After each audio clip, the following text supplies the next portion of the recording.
These days, women love men without men loving them. I always tell women, let a man love you and show you what's love and then submit to that. Analyze that love and submit to it. These days, women love men regardless how they treat them. Men love themselves to say, you know what, I'm not going to stand for this. Men will show you if they want to be with you. They will not lie to you. You just don't see the red flags and read between the lines. Welcome to the Safe Space Chats podcast with Madam Speaker. My name is Perseverance Maremeni, also known as Madam Speaker, also known as the CEO of Self Love. Today, I have a special guest. If your heart is like a stone or a rock or ice block, it is going to melt today because of our guest. Hi. Hi, Madam Speaker. It's a pleasure being on this platform with you. Introduce yourself to the people. I'm the gentle giant, as you know me. The love doctor, the motivational speaker, the writer, the ambassador of love. So yeah, that's just me. Okay. Why the gentle giant? To cut the long story short, I've received a lot of compliments from people, and they would name me the gentle giant. They say, you're so gentle, but yet you're a giant, you know? So, yeah, so I took that and I ran with it. So I'm a gentle soul, and I'm a gentle person. I'm one person who would never hurt a fly. That's just me. So, yeah, that's why the gentle giant. Okay. So for those who don't know, the reason why we got to be here with the Gentle Giant is because I follow his content a lot on TikTok. He's one of those people that would always call in, to share his thoughts about whatever topic that we'll be having at hand. And usually when he's done talking, every lady wants his number there by the comment section. And I really just want you, the Gentle Giant, to tell me, Hore, how did you get to be a ladies' man? Yeah, I think that's not a good word. It's like I've got many ladies lined up. No. I'm a people's person. I talk love, and women understand that language about love. When you start to talk to a woman about love, they understand it because women receive love, and they submit to it. So once you speak about love, it's easy for them to just melt. So my posts about love and also just motivating people that, you know what, it's okay to fall in love. It's okay to fall in love deep and get hurt and come back and fall in love again, because love is a beautiful thing. Love is God, God is love, and we are love. So we need to express it, because without love, I think you're an empty vessel. Aye, shame. Okay, so do you have first-hand experience of love? Because, hey, we need to talk from experience or something. Yeah, I do. I'll firstly talk about my marriage, which didn't work out. It didn't work out because I loved my first girlfriend. I married my first woman, and she was the woman that I said I want to spend the rest of my life with. Sure.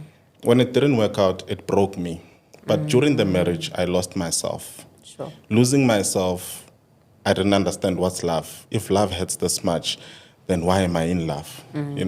When I lost everything, including my marriage, I found myself. After finding myself, I discovered what's love. How did you get to that point where you, if you don't mind me asking, losing your marriage when you are such a gentle giant? In this day and age, well, as people, when we give love wholeheartedly and completely, we accept the same love and energy back. Okay. We tend to forget to learn another person's love language. Okay. Why am I saying that? I give you love in a certain way. I'm affectionate. I'm a touchy kind of person. My love language is saying, I need you to respond to that. Once you don't respond to that, I believe you don't love me. And then I miss the opportunity of your love language. Okay. People love differently. People are unique. I need to learn your love language. You need to learn mine in order for us to come one thing. Where there is no compatibility, love we miss a lot. You need to be compatible in order for you to understand each other's love. Sure. Aye, that is hectic. In this lifetime, compatibility is still a thing. Yo. I always see you posting about, your daughter and how you used to be when you were married. If there's anything that you could change about that, your journey in marriage until the very last day, what would that be? I'll talk about myself. What would I change about myself? Yeah. I think one thing that I did wrong in my marriage, or the mistakes that I've done in my marriage, which I've realized and I take acknowledgement and accountability for, is the inability not to protect my wife. Okay. Protect my wife from myself, my family, and the public. Myself, because I became a toxic person to her. Okay. Why? I was forcing her to love me the way I wanted her to. Sure. I was forcing her to become the wife that I wanted her to become. Being toxic to her. Secondly, protecting her from my family. When they were talking bad things about her, I wasn't there to protect her. I was there cheerleading my family and saying, yeah, it's true. She's like that, Vel. Instead of saying, you know what, that's my wife. You don't talk like that about my wife. The society, because people knew us. People knew these two are a couple and they're married. But they will say bad things because they would say she's not wife material. She's not good for me. I wasn't there to protect her and say, you know what, that's my wife. Who are you to come and tell us she's not good for me? I'm the one who's supposed to decide that. Instead, I stood with them and I was against her. That broke her. That's one thing I'll change in my next marriage, to say that I need to be there and protect my wife wholeheartedly and fully from myself, my family, and the society. Sure. That's some real reality check there. When do you actually realize that you have failed your wife to such an extent? Like, at which point in your life do you realize that? Actually, I've realized after the divorce and when I left. Okay. Because you sit back, when you leave, initially you're both angry. You're both blaming each other. Yeah, it's your fault, this didn't work, it's your fault, you're pointing fingers. But once you sit back and you think about yourselves and what contribution, the first point of letting go and healing is looking at yourself first and say, what contribution did I make to destroy this marriage? It takes two to tangle. It doesn't take one. So if she had her contribution, what did I do? If I had my contributions, what were they? I sat back and I looked at myself. And the last words she said to me said, you failed to protect me. Sure. That's why I ran with that. I said, it rang in my head and said, no, what? Initially, I was protective and defensive. How I was there for you. I did everything for you. But when I sat alone and start finding myself, I said, I really did fail her in protecting her. Sure. And after you realizing all of this, do you go back to her? I did apologize. Yeah. I sat down with her and said, I apologize for all the mistakes I've done. I apologize for not protecting you and not loving you the right way that you deserve, and not giving you a chance to love to learn your love language. Yet, at the same time, I cannot apologize that we didn't work out. Okay.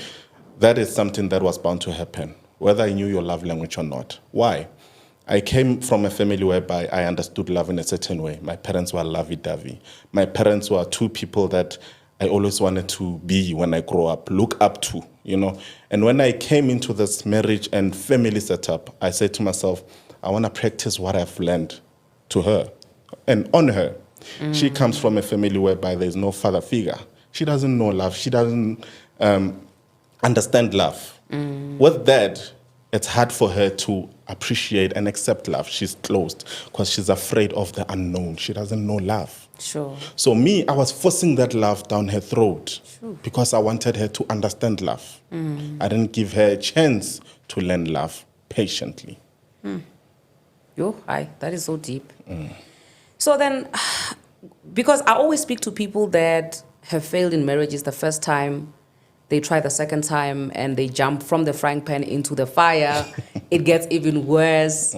The pressure, of saying, you know what, I failed the first time and I'm not going to fail the second time. So I'm going to, prove to all my haters that I can actually make a marriage work. How do you safeguard yourself from that? Because I feel like with the way that you're saying, I'm taking accountability for, my contributions and I'm realizing certain things. Because obviously, I would like to assume that you've seen other people after you because you've been divorced for a while now, right? Yeah, definitely. So how then do you navigate dating and making sure that, because you already said in the beginning that you see yourself getting married again, how do you then make sure that you don't repeat the same thing? I always say the first trial was a trial run. The first time was a trial run. Now I know what I want. Okay. I married young. When we got married, I didn't know what was married. I didn't know what was marriage. Why am I getting married? I didn't know. Okay, I only got married because I love her. That was the only reason. I think now it's much more broader than that. Love is not the end and all of everything. When you are married or when you are a couple, you end up falling out of love. And the only thing that you have left is love. What does that mean? I wake up every day and choose to love you forever. Once I can be able to say, I choose to love you every day, you must remember being with someone and choosing that someone every day is love. It's not being in love. You'll fall out of love. You'll fight. You'll hate to love each other. But ultimately, you'll wake up and say, I still choose you. Sure. Choosing a person is choosing them with their flaws, choosing them with their process of change, metamorphosis. As humans, as individuals, in marriages, in relationships, we change. Who I was 5 years back and who I am now is totally different person. I need to love you with that change. I need to appreciate you with that change and know that you are human also. You are bound to change. And I'll choose every day to say, I will love you regardless. Oh, okay. I think the one area where me and you differ, right, is me after marriage showing me flames. I literally had to work on myself, right? But one thing that I'm picking up from you is you're working on yourself, but towards becoming like a better husband to whoever that you're gonna get married to in future. And for me, the one thing that is like ringing in my head is like, why are you so stubborn in love? Like, why are you so stubborn? Love is a beautiful thing. Have you ever felt, regardless how strong you are, Madam Speaker, hey, I read. if you can find someone who can make you draw stars in your ceiling, draw hearts on the floor, trust me, you will know the feeling. Hey, it's my a brother, beautiful don't feeling. tempt me. Love is a beautiful feeling, and everyone wants to feel in love, fall in love and be in love. Love is a feeling that keeps us alive. It wakes you up every day and you look forward to the next day. Oh, I want to talk to that person. That simple text, have you eaten? How's your day? It's a beautiful text to receive. My love, are you okay? When you are on your periods, receiving flowers and chocolates, box of chocolates, that's love. It's gestures of love. So if no one says, well, I want to fall in love, or no one says, I want to be in love, then it means you are deeply hurt. You need to recover from that and experience love again. It's not about how many times you fall. It's about how many times you get up and try again. Hey, I will think about it from here. I'll think about it whether I want to. Shame. There's belief, ne? And yours is like, listen, titanium. No, regardless how many times I get hurt and disappointed, I'll still fall in love again. I'll still fall in love again. You're not scared? No, I'm not scared. I'm not scared. As I said, love is a beautiful feeling, and it keeps us alive. It wakes us up every day and say, it's a brand new, beautiful day, regardless how the weather is outside. But knowing that I've got someone in my life that really loves me and cares about me, it's a beautiful feeling. So, but then I was watching your content, right? And I realized that in the comment section, there's a lot of people who are really broken. A lot. They are broken, and the type of messages that you put out there, you draw a picture, right, of this is what you deserve. Definitely. But the people who come in the comment sections are people who are actually not getting what you are saying. This is what you deserve. How does that feel, for you to be? Doesn't that discourage you to a certain degree to say, okay, on a daily basis, I have to be convincing people to say, please convince me to believe in love. I cannot convince you to believe in love. Okay. I need you to let you feel love. Okay. You cannot convince a person to love. A person needs to fall in love and feel love in order for them to say, this is love. But I cannot tell you, love is beautiful, go try it. Your stubbornness won't allow you. But if I put you in a corner with someone like me, definitely you'll fall in love. My brother. Someone will send you flowers at work. Someone who will send you a morning text. Are you hitting on me on camera? No, I'm not. I'm just saying that if you find a gentle giant like me, definitely you'll fall in love. You don't think I'm too stubborn? No. Love is not stubborn. Love is patient. Love is it doesn't envy, doesn't boast. Love is beautiful. Hey.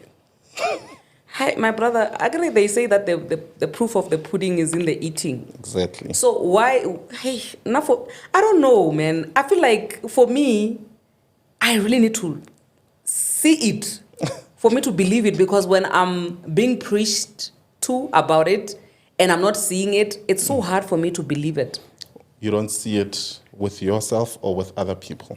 Like, show me your girlfriend, then I will believe. And then say, this is what I'm doing to her or for her. Then I will believe, or okay, no, what you are telling me now is not a fairy tale. Because it's so hard, in as much as we know what we deserve, we know what we should be getting. But actually being able to go out there and get that. I don't know.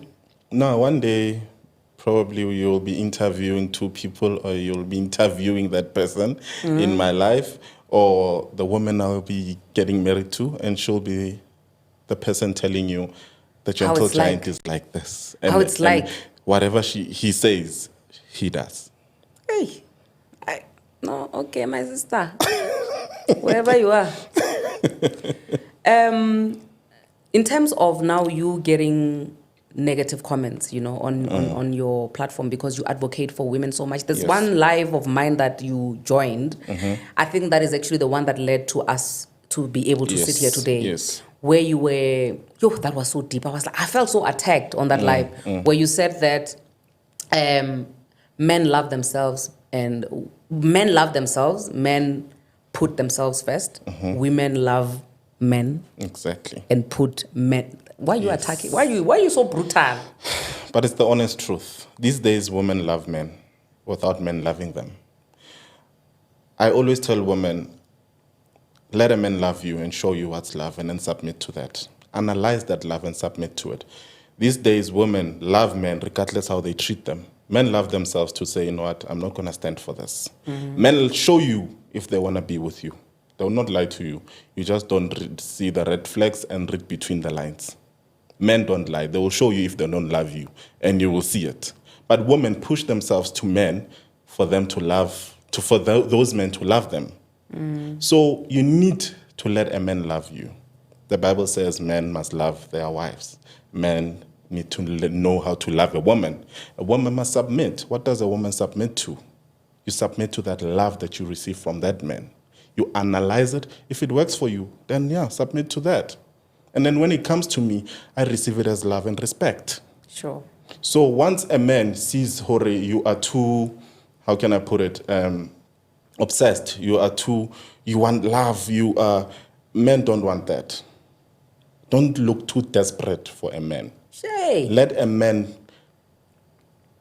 run after you, chase after you, love you, show you what's love, and then submit to that. You don't chase after a man. My brother. I think for the first time in this podcast, I am speechless. Like, I don't have a lot of things that I'm throwing. I believe that my colleagues there, Send Studio people, will will attest to this, because there is no way that I can be this speechless so early on the interview. But it's true. Let's be honest. Let's talk about our marriages, where you come from and where I come from. Let's talk about providence. Okay. When I say a man is a provider, what does a man provide? A man provides love. A man provides security. A man provides a financial stability. What are those things? A man must provide a house for a wife, and then a wife turns that house into a what? A beautiful, warm home. A man must provide food for the family, and what does the woman does? It provides a beautiful, warm meal for the family. A house is not a home until there's a woman who keeps it together. A woman submits to whatever that man provides to her. If there is no man to provide those things, or that man cannot provide that, what are you submitting to? These days, women have become so much independent, they don't want that male figure in their lives. But I've got this under control. I can buy my own house, I can do this, and 1, 2, 3. But sometimes you need that love. Sometimes you need that leadership. Sometimes you need that person to show you direction. You need that head so that you become the neck to turn it around. The head cannot turn without the neck. Sure. There's no neck without the head. Sure. There's nothing to turn. Those two things work together. So what I'm trying to say is that we have lost the plot these days. We have lost our ways. We have lost where we need to be. These days, men cannot be providers to their families because they are threatened by women who are independent. Sure. How many men have approached you now? Because they're afraid of you. Why? They look at this superhero, strong woman, independent. Are you coming for me? This one is going to eat me alive.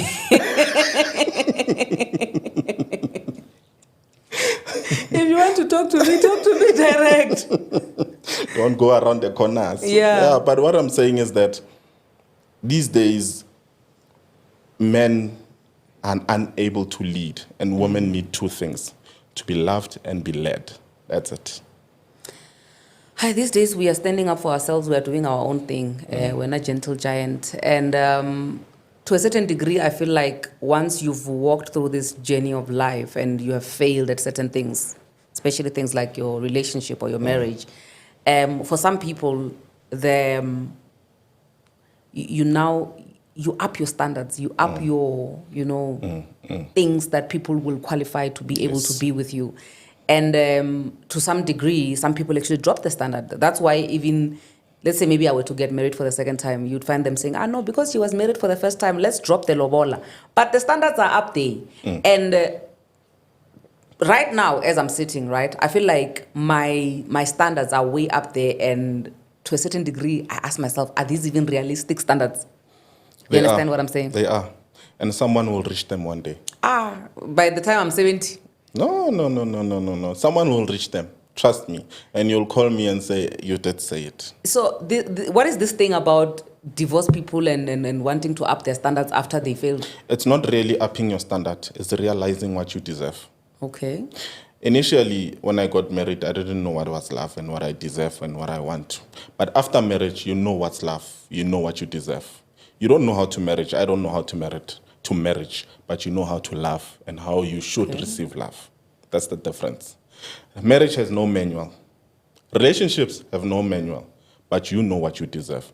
And if your standard of deserving is up there, then keep it up there. Someone will reach. And then, do you not have fears of failing the second time around? It's okay. I'll try again, as I said. So you have them. The answer is yes. Definitely. There's always fears because there's triggers. Okay. I tell people healing is a journey and not a destination. Okay.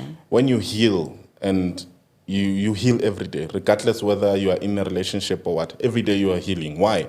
You get triggers. You might wear a perfume that my ex was wearing, and then I get triggers. You might say a word that my ex liked to say, and then that's a trigger. That's healing every day. Doesn't mean that I'm not okay. It doesn't mean I have not moved on. I have, but I'm still healing.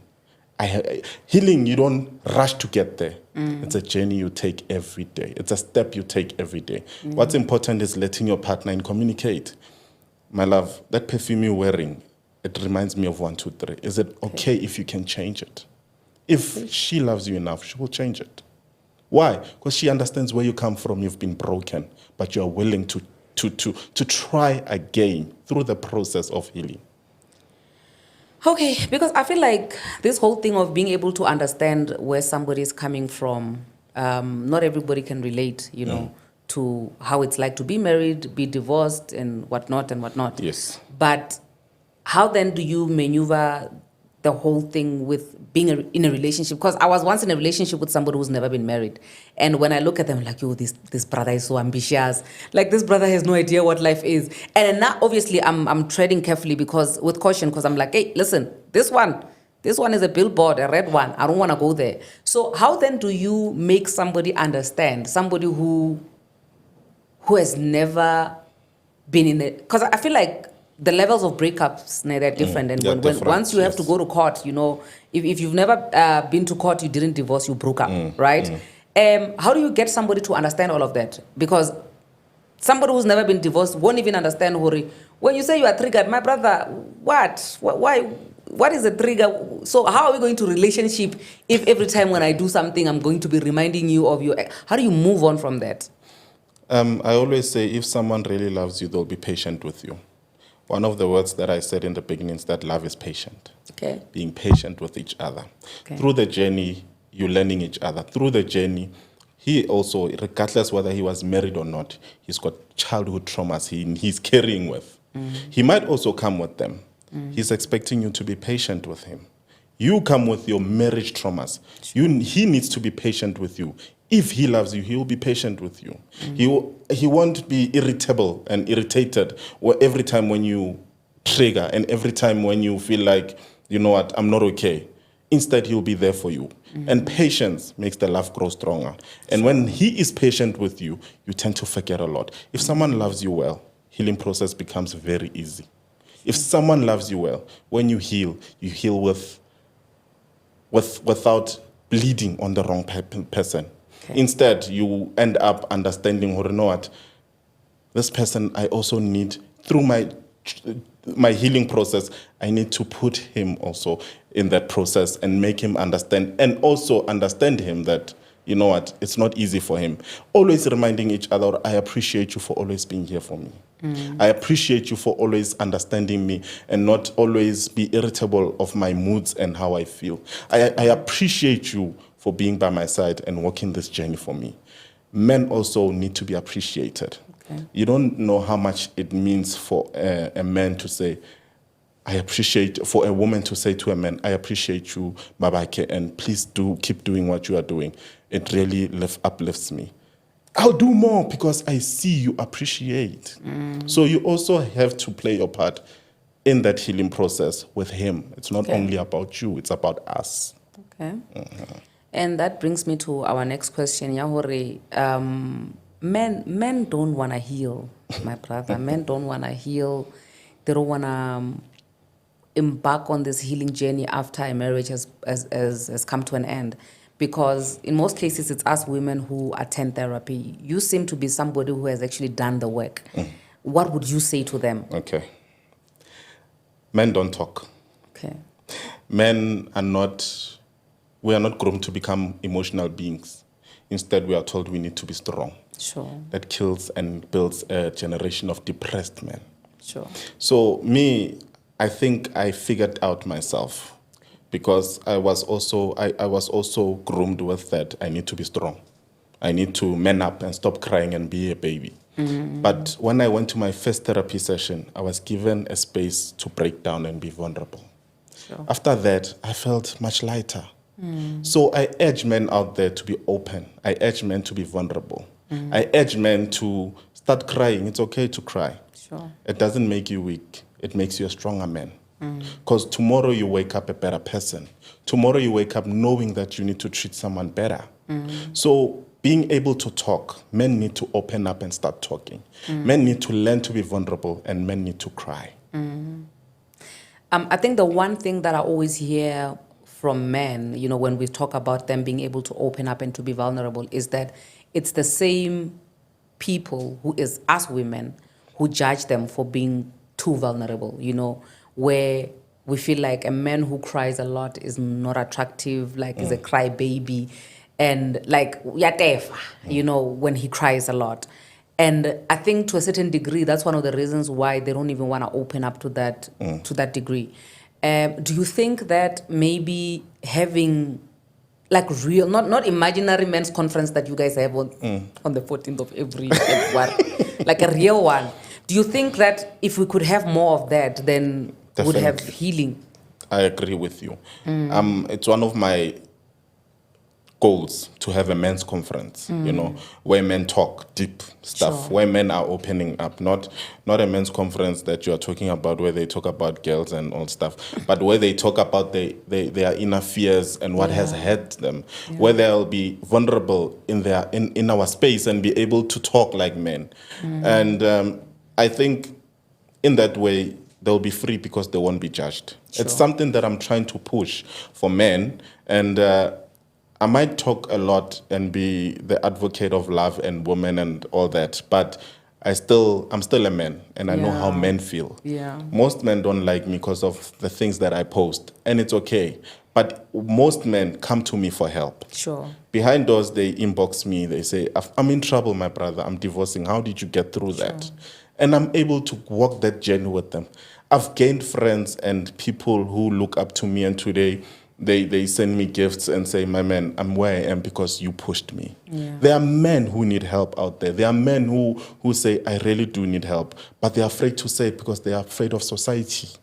So I need to build what do you call a conference, a men's conference whereby men will be vulnerable, like what you are doing, a weekend of camping, yeah. So it's a dream that I want to do, Sure. definitely, and I will do it. No, I think that dream can really become a reality. Men out there, if you're listening, if you're watching, he's doing a men's conference. I can help behind the scenes so that you Please make it do, happen, because I feel you've like got experience, yeah. because I feel like it's pointless for us to be, speaking to, because I speak to women on a daily basis, my goodness. And it's pointless for us to speak to women and teach them how to love themselves, how to be self-aware, if they're still going to go home to the same men who are broken, the same men who have not healed from all the issues that they have. So now we are promising each other that we're doing a men's conference. Definitely, we are doing it. Definitely. Okay, sharp. All right. I want to know, Hori, why are you so passionate about advocating for women? Like, my mother is a strong woman. sure. A very powerful woman, actually. And she's one woman who always acted strong in her life. And the day she broke down and fell and went to hospital, we were stuck there not knowing what to do because we had this superwoman in our home.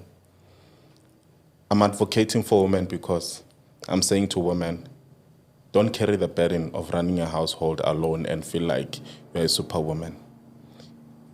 It's okay to be a marshmallow. Don't be a Mbogoto always. Sure. Madam Speaker, don't be a Mbogoto always. Hey, my brother, there are moments where you need to be a rock and be a Mbogoto. The devil is a lie. But there are moments where you need to be a marshmallow. Okay. So be a woman. Be a marshmallow. Melt. Hey. It was a one. Am I blushing? Am I fine? I'm still fine. You're talking to me. I'm also advocating to you. Okay. You may proceed. You may proceed. So give love a chance. Be a woman, be a lady, and be a marshmallow. Don't be a Mbogoto always. I must be a Mbogoto sometimes. Exactly. Be perseverance. Don't be Madam Speaker always. Okay. When you are approached by men, take Madam Speaker and put her on the side and be I don't like men that much. Because I always feel like they want to take something from me. Okay, maybe consider playing for the other team. Huh? Yeah, maybe I'll consider that. The reason why for me, it's not as easy to put Madam Speaker aside when I'm approached with men, right? Yes. Is because I attract a different kind of men these days. There's two types. I attract really emotionally intelligent men, and I also attract very toxic men that feel like, they want to feed from me, from this alpha female thing that I am, so that they can appear as, stronger. They got the queen bee, yes. So that makes them even more powerful. It's because they approaching Madam Speaker, not perseverance. They're coming with the mentality of, I want to show people that now I can date Madam Speaker. But they don't want to know the real perseverance. But if they get to know the real perseverance, they'll know what perseverance is. My brother, you're speaking with so much confidence. Okay. I I hear you, and I appreciate you being able to advocate for women so much. But I really want your opinion and your thoughts about the type of content that I create, where I am, what do you call this? I am a bad influence to women, because I always say that majority of the people that approach me, right, it's men especially who are of my content, or they are in favor of my content. There are men who want me to speak to their daughters. There are men who literally just reach out and say, listen, I want you to speak to my daughter because I want her to be smart like you. I want her to be street smart. I don't want any man taking advantage of her. But the very same men would never share their wife's contacts with me.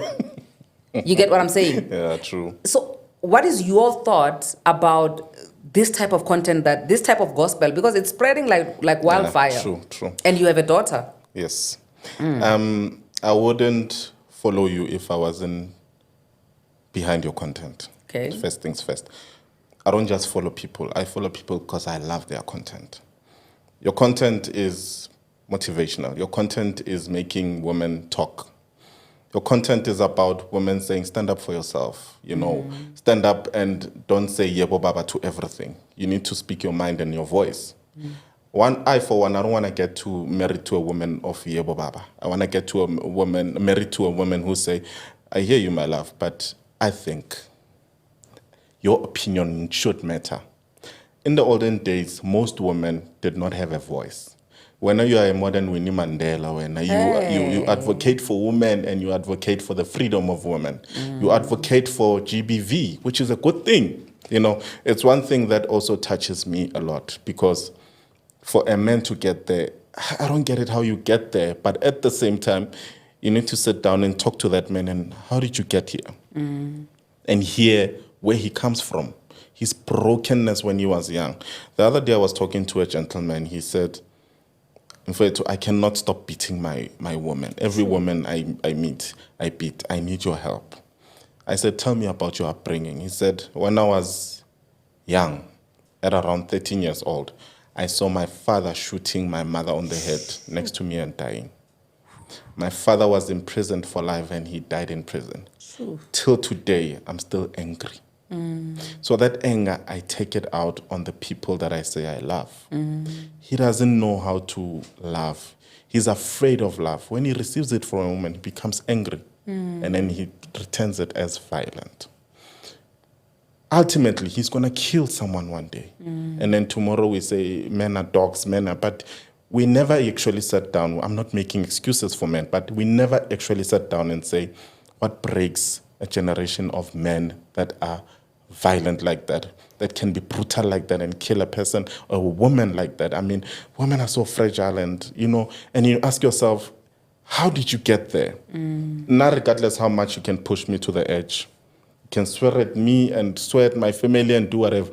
I'll never lay a hand on you. Instead, I'll rather walk away. Why? I don't have traumas from childhood that I need to heal from, of me beating a woman or me retaliating or protecting myself. So we need to lay down to where there's the root of what causes GBV, what causes men to be like this and behave like that.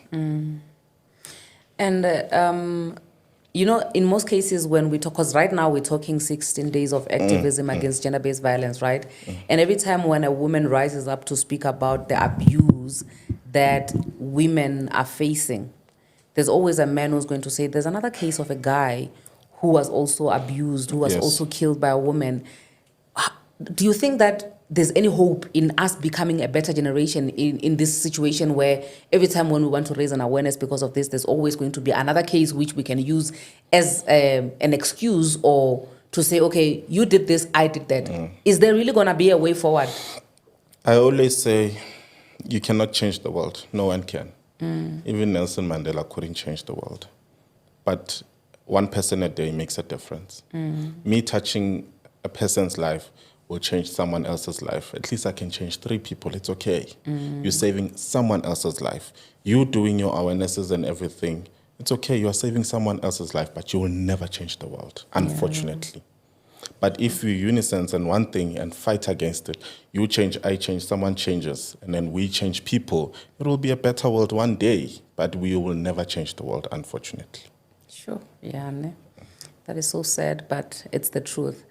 One of the reasons, I need to put it out there, that one of the reasons why I needed to have the gentle giant here with us is because some of us get broken beyond, even believing that we can ever get up in life. And I know you to be one person that really encourages people to get up and try one more time. I don't know. I feel like, because the one thing that I've always been saying, I want to ask this person, what is love? What is love? How does one say, I love? Oh, I did say it before. Love is choosing one person to wake up next to every day, regardless their flaws. Bible 1 Corinthians 13 says, love is patient. Love doesn't boast. Love doesn't. That's true. But I'm talking about the humanity love. Let's put Bible aside. I choose to love you every day, regardless how you evolve as a human being, as an individual. We married into one union, but in that union, we are individuals who are evolving separately and differently. So I need to love you regardless. Every day wake up and still give you that cup of coffee. Even if we have kids, you're going to change. Your attention is going to go to those kids. I'll feel like you don't love me anymore, but I still have to push you to say, I still love you. We evolve and change and go through the process of metamorphosis as human beings. We change, we grow, we mature. And with that, I need to wake up every day and say, I love you, my love. One day I saw a couple who are married for over 50 years.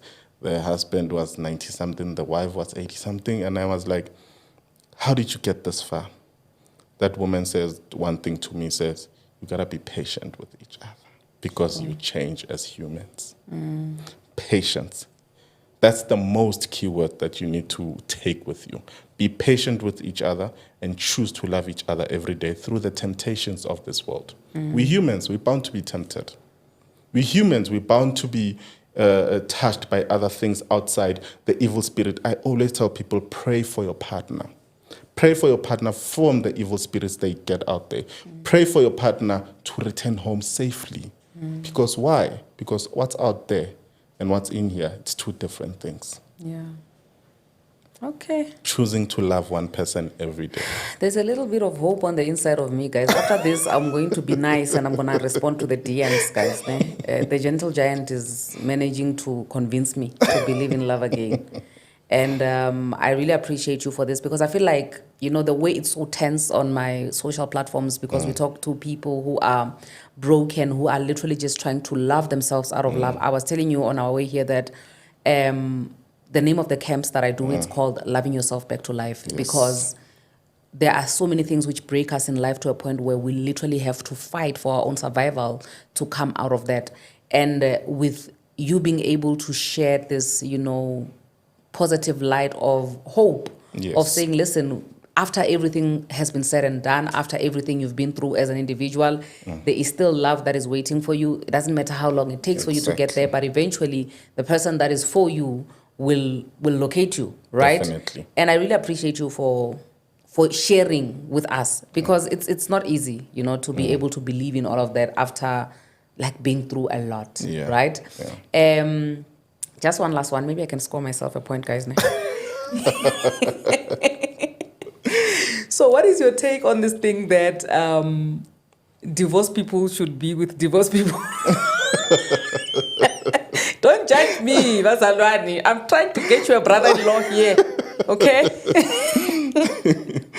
I think it can work, but ultimately, it doesn't mean your soulmate is there. Okay. Soulmate can be anywhere. Can be someone who's never been married. Sure. Can be someone who's your first love. But I think when it comes to the understanding of marriage, definitely. You know what's marriage. I know what's marriage. And once we go into marriage together, we know what we're expecting. And we know what we're going to get. But doesn't mean we'll work out. Sure. Loving someone doesn't mean it'll last forever with them. It merely means you're loving them, and that love might go away and not end up with them. Sure. So us being divorcees doesn't necessarily mean we'll make it in the next marriage. Sure. But what I'm saying is that your soulmate can be anywhere. Now I would say stay single, guys. to avoid heart problems because married people die early anyway. I'm joking, guys. No. No. Married people don't die early, guys. You need to find the one, all right? You need to find the one. But in us wrapping up, I need you to just say your parting words. You know, I don't know, whatever it is that is in your heart that you would like to share. My motto in life is that live life to the fullest. Sure. Live life for the moment. All you have is now. Yesterday has passed. Learn from it, regardless how hard and painful it was. Tomorrow, pray for it and hope for it, although you'll never know if it might come. But what you have is this moment. Live to the fullest and live your life to the fullest. Do not deprive yourself not to have that love, because love is beautiful, guys. Love and be loved. I love that for you, gentle giant. And for you. And thank you. Just asking for the viewers, not for myself. Are you single and ready to be taken, or you are taken, or taken for granted? What's going on? What is your relationship status? I'm taken. You're taken? Yes. For granted? Or for real? For real taken. Yo, I'm sorry, ladies. Unfortunately, the gentle giant is taken. Is not on the market. I don't think you would last in the market anyway. The way you always advertise yourself. Hi. Anyway, thank you so much for joining, and I really appreciate you being able to share some love. You know, after all these things that are happening and all the things that we have to share here, I feel like a little love, you know, a little hope for people who have given up on love will really go a long way. Thank you so much for joining in. From myself and the gentle giant, thank you so much for tuning in. See you on the next one.